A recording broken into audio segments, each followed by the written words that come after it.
Hello and welcome to Daily Tech Tutor. In this tutorial, we're going to show you how to make a scrollable table in Google Sheets. If this video helps you, then consider subscribing and liking the video. If you've got a big table and want to scroll through data while keeping headers or key columns visible, here's how to do it. First, let's freeze the top row. Just click on the first row, then go to View, then Freeze, then one row.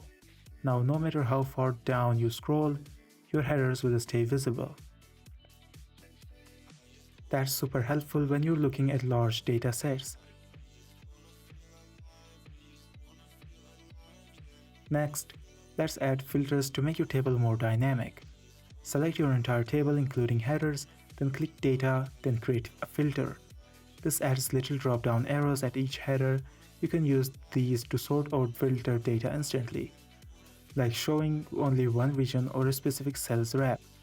Combine freeze panes and filters and you've got yourself a scrollable interactive dashboard right inside Google Sheets. No add-ons or coding needed. This was for today's tutorial. If this video helped you, then consider subscribing and liking the video.